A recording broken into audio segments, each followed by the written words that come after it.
குடும்பத்தில் சந்தோஷமான சூழல் இருக்க வேண்டும்.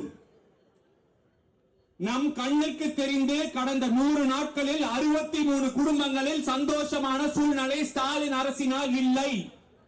சும்மா எல்லாம் சொல்லல. ஏன் சொல்றோம்?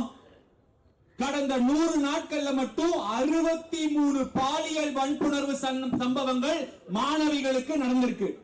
இந்த குழந்தைகளுக்கு எல்லாம் யாராவது போய் தோல்ல தொட்டா எதுக்கு தொடுறாங்கன்னு கூட தெரியாது. அப்படிப்பட்ட பிஞ்சு குழந்தைகளுக்கு பாலியல் வன்புணர்வு நடந்திருக்கு. இது மட்டும் மற்ற மாநிலங்கள் நடக்கலையா? இந்தியாவில வேற எங்க நடக்கலையான்னு கேட்பாங்க. திமுகவை சேர்ந்தவர்கள் சற்றும் கூச்சமில்லாமல் வெட்கமில்லாமல் இந்த மாதிரி கேள்வியை முன்வைப்பாங்க. நான் சொல்றேன், டேட்டா நான் சொல்ல, வெப்சைட்ல போய் பாருங்க. அதிமுக ஆட்சியை விட 50% திமுக ஆட்சிக்கு வந்த பிறகு எஸ்பெஷலி பெண்களுக்கான, அதுவும் மாணவிகளுக்கான பாலியல் வன்புணர்வு சம்பவங்கள் அதிகரித்திருக்கிறது. 43 9வது 10வது படிக்கிற சிறுமிகளை ஒரே வாதியார் பாலியல் வன்புணர்வு பண்ணி அந்த பெண்கள் சொல்லியும் 2 மாதத்திற்கு எஃப்ஐஆர் கூட போட வக்கிங்கால் அரசாக திராவிட மாடல் ஸ்டாலின் அரசு இருந்திருக்கு. 4வது படிக்கிற சிறுமிக்கு என்னங்க தெரியும்? 4வது படிக்கிற சிறுமிய பள்ளியின் தாளாளர் பாலியல் வன்புணர்வு பண்ணாங்களே, அந்த புள்ள அப்பான்னு கூப்பிடுதா? கொஞ்சம் கூட வெட்கம், மானம், சூடு சொரண பிராணி இல்லாத ஸ்டாலின் வீடியோ எடுக்கிறதுக்காக என்ன வேலை பேசலாமா? ஐயோ அம்மானு பாலியல் பிரச்சனை எப்ப ஒவ்வொரு பெண்களும் கத்தும் போது கேட்காதவங்க அப்பான்னு கூப்பிடுறாங்க ஸ்டாலின். ஆமா, நான் ஏத்துக்கிறேன், கண்டிப்பா அப்பான்னு தான் கூப்பிடுறாங்க. யார் இல்லைன்னு சொன்னா? இந்த 43 மாணவிகள் பாலியல் வன்புணர்வானப்ப சட்டம் ஒழுங்கு நடவடிக்கை எடுக்காத மாணவிகள் அப்பான்னு கூப்பிடுறாங்களா? இதையெல்லாம் யோசிக்கிறதுக்கு கொஞ்சம் கூட துப்பில்லாத ஸ்டாலின் கால் மேல கால் போட்டு அப்பான்னு கூப்பிடுறாங்க. வெட்கக்கேடியா? வெட்கக்கேடி. நம்பர் 1 முதல்வர், திராவிட முதல்வர், இந்தியாவிலேயே மிக சிறந்த ஆட்சி. தப்பா நினைச்சுக்காதீங்க, சாப்பாட்டுல உப்பு போட்டு சாப்பிடுற யாருமே இதெல்லாம் பேச மாட்டாங்க.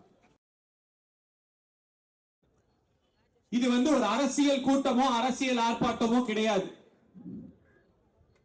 ஒரு நாடு நல்லா இருக்கணும், ஒரு வீடு நல்லா இருக்கணும்னா மனுஷனுக்கு முதல் நிம்மதி வேணும். பணம், காசு, படிப்பு, இன்ஃப்ராஸ்ட்ரக்சர், ரோடு, முதலீடு, வேலை வாய்ப்பு இதெல்லாம் அடுத்து. ஒரு மனிதன் நிம்மதியாக இருக்க வேண்டும் என்றால் ஒரு குடும்பத்தில் சந்தோஷமான சூழல் இருக்க வேண்டும். நம் கண்ணுக்கு தெரிந்து கடந்த 100 நாட்களில் 63 குடும்பங்களில் சந்தோஷமான சூழ்நிலை ஸ்டாலின் அரசினால் இல்லை. சும்மா எல்லாம் சொல்லல. ஏன் சொல்றோம்? கடந்த 100 நாட்கள்ல மட்டும் 63 பாலியல் வன்புணர்வு சம்பவங்கள் மாணவிகளுக்கு நடந்திருக்கு. அந்த 63 சம்பவங்கள்ல 49 சம்பவங்கள், கேட்கவே ஈரக்குலையா இருக்கிற மாதிரி, 49 சம்பவங்கள் சிறுமிகள், பள்ளி மாணவிகள். இந்த குழந்தைகளுக்கு எல்லாம் யாராவது போய் தோல்ல தொட்டா எதுக்கு தொடுறாங்கன்னு கூட தெரியாது. அப்படிப்பட்ட பிஞ்சு குழந்தைகளுக்கு பாலியல் வன்புணர்வு நடந்திருக்கு. இது மட்டுமல்ல, இது நாங்க வெறும் இது மட்டும் சொல்றோம். எது? குழந்தைகள் மட்டும். மகளிர் அப்படின்னு எடுத்துட்டா, பெண்கள் எடுத்துட்டா நூற்றுக்கணக்கான பாலியல் வன்புணர்வு நடந்திருக்கு கடந்த 100 நாட்கள்ல மட்டும். இங்க இருக்கிறீங்க, பத்திரிகை மீடியா துறையில் இருக்கிறவங்க எல்லாருக்கும் உங்களுக்கு தெரியும். முதல்ல ஒரு குழந்தைக்கு இந்த மாதிரி நடந்துச்சுன்னா வீட்டுல சொல்றக்கே குழந்தை பயப்படும். அதையும் தாண்டி பயப்படாம அந்த குழந்தை அம்மா அப்பா கிட்ட சொன்னா, ஐயோ வெளியே சொல்லிடாத, இனிமேல் நடத்துக்காம பாத்துக்கலாம்னு பயப்படுவாங்க. அதையும் தாண்டி அவங்க ஒரு ஆல் உமன்ஸ் போலீஸ் ஸ்டேஷனுக்கோ எங்காவது போனா முடிஞ்ச வரைக்கும் சரி இனிமேல் இப்படி நடக்காம பாத்துக்கலாம்னு காம்ப்ரமைஸ் பண்ணி அனுப்புவாங்க. அதையும் தாண்டி போய் போராடுனா எஃப்ஐஆர் நடக்கும். அந்த போராட்டம் பெருசா நடக்கும் போது அது மீடியால வரும். இப்ப மீடியால வந்தது மட்டும் 63 என்றால் எத்தனை நூற்றுக்கணக்கான சம்பவங்கள் மாணவிகளுக்கு பாலியல் வன்புணர்வு சம்பவங்கள் கடந்த 100 நாட்கள்ல நடந்திருக்குங்கிறது நம்ம நினைச்சு பார்க்கணும். ஒரு எடுத்துக்காட்டு மட்டும் நான் சொல்ல விரும்புறேன். ஏன் இப்படி நடக்குது நீங்க கேட்கலாம். அதிமுக ஆட்சியில நடக்கலையா? வேற எந்த ஆட்சியிலையும் நடக்கலையா? மற்ற மாநிலங்கள் நடக்கலையா? இந்தியாவில வேற எங்க நடக்கலையான்னு கேட்பாங்க. திமுகவை சேர்ந்தவர்கள் சற்றும் கூச்சமில்லாமல் வெட்கமில்லாமல் இந்த மாதிரி கேள்வியை முன்வைப்பாங்க. நான் சொல்றேன், டேட்டா நான் சொல்ல, வெப்சைட்ல போய் பாருங்க. அதிமுக ஆட்சியை விட 50% திமுக ஆட்சிக்கு வந்த பிறகு எஸ்பெஷலி பெண்களுக்கான, அதுவும் மாணவிகளுக்கான பாலியல் வன்புணர்வு சம்பவங்கள் அதிகரித்திருக்கிறது. ஏன் அதிகரிச்சிருக்கு? ஒரு எடுத்துக்காட்டு நம்ம பேசுறோம். ஒரு பானை சோத்திற்கு ஒரு சோது பதங்கிற மாதிரி. நான் சொல்றதை எல்லாரும் கவனமா கேளுங்க, இது முக்கியமானது.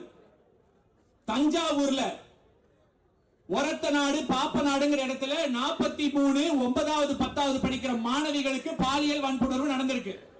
இது அந்த குழந்தைங்க பயந்து போய் என்ன பண்ணிருக்கு, 10 9 8ங்கிற சைல்டு ஹெல்ப்லைன் நம்பரை கூப்பிட்டுருக்காங்க. சைல்டு ஹெல்ப்லைன் நம்பரை கூப்பிட்டோன்னே அங்க ஒவ்வொரு டிபார்ட்மெண்ட் கலெக்டரேட்ல டிஸ்ட்ரிக்ட் சைல்டு ப்ரொடெக்ஷன் யூனிட் ஒன்று இருக்கும். அந்த யூனிட்ல டிஸ்ட்ரிக்ட் சைல்டு ப்ரொடெக்ஷன் ஆபீசர் ஒருத்தர் இருப்பார். அவங்களுக்கு கால் பண்ணோன்னே அங்க இருந்து போய் எல்லா குழந்தைகளுக்கும் ஒரு வெள்ளை பேப்பர் கொடுத்து என்ன பிரச்சனைன்னு கேட்டிருக்காங்க. கேட்ட உடனே அந்த குழந்தைகள்லாம் முத்துக்குமரன்ங்கிற மேக்ஸ் வாதியாரு எங்களுக்கு பாலியல் வன்புணர்வு பண்ணினாருன்னு 9வது 10வது படிக்கிற 43 குழந்தைகள் ஒரே மாதிரி எழுதி கொடுத்திருக்காங்க. இதை எடுத்துட்டு போய் ரிப்போர்ட்டா கொடுக்கறாங்க district child protection officer direct recruitment Ranjith Kumar. இத கையில கொடுத்தா அவர் வாங்கி வச்சுட்டு கம்முனு உட்கார்ந்தார். இத அடுத்து சிஇஓ சீஃப் எஜுகேஷன் ஆபீசருக்கு போகும்போது அவர் என்ன பண்றாரு, அந்த வாதியார வெறும் சஸ்பெண்ட் பண்ணி 6 சம்பளம் கொடுத்து உட்கார வச்சிடறாரு. ஆகஸ்ட் 12ஆம் தேதி நடந்தது இந்த சம்பவம். செப்டம்பர் அக்டோபர் 43 9வது 10வது படிக்கிற சிறுமிகளை ஒரே வாதியார் பாலியல் வன்புணர்வு பண்ணி அந்த பெண்கள் சொல்லியும் 2 மாதத்திற்கு எஃப்ஐஆர் கூட போட வக்கில்லாத அரசாக திராவிட மாடல் ஸ்டாலின் அரசு இருந்திருக்கு. நான் கேட்கிறேன், ஸ்டாலின், உதயநிதி, அந்த ரஞ்சித் குமார் ஆபீசர், உங்க வீட்டுல ஒரு சின்ன பொண்ணுக்கு இப்படி இருந்தா சும்மா இருப்பீங்களா?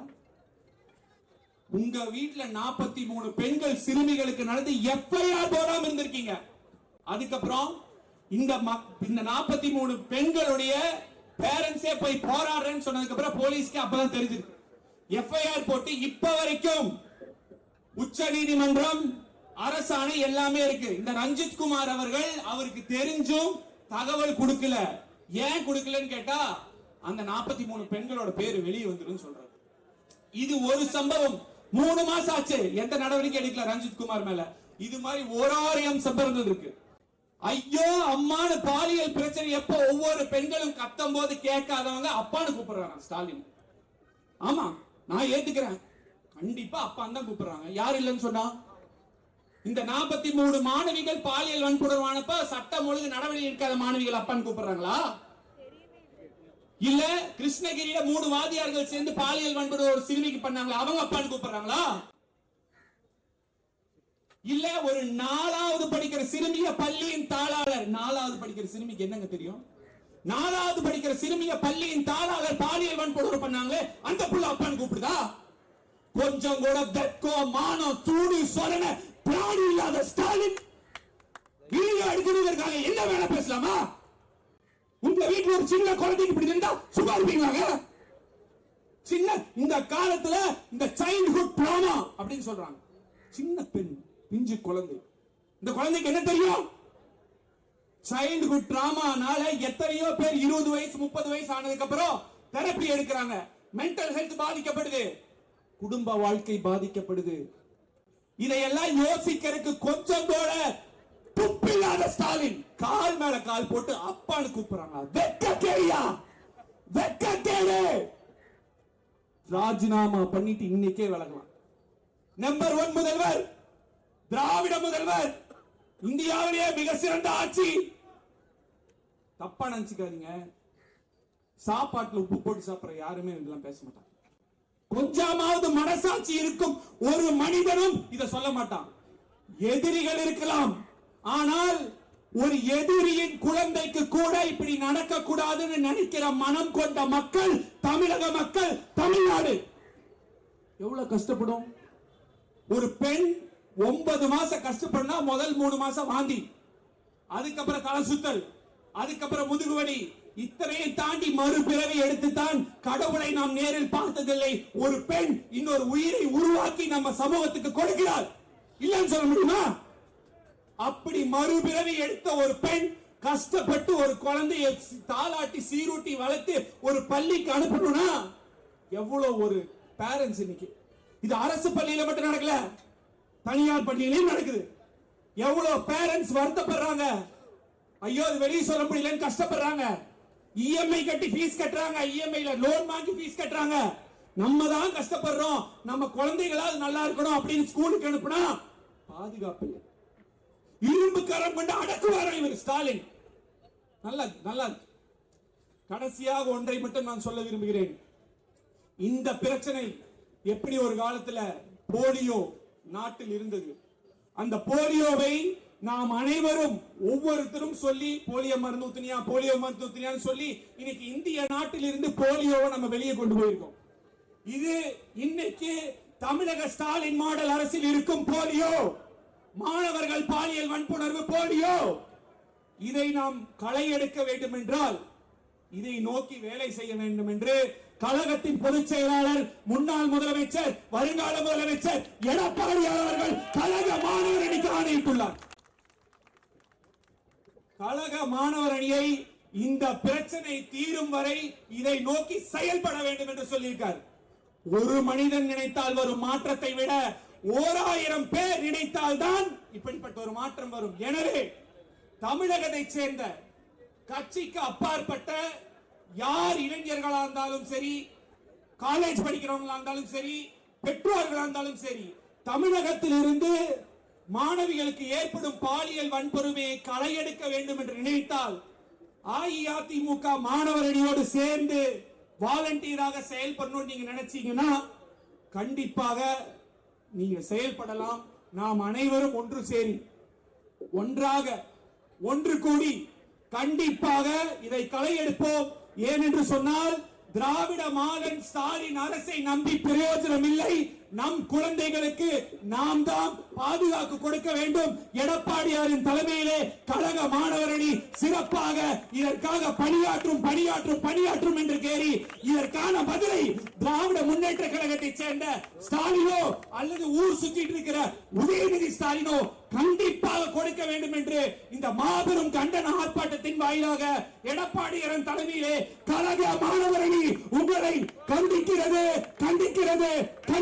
என்று கூறி வாய்ப்புக்கு நன்றி கூறி விடைபெறுகிறேன். நன்றி, வணக்கம்.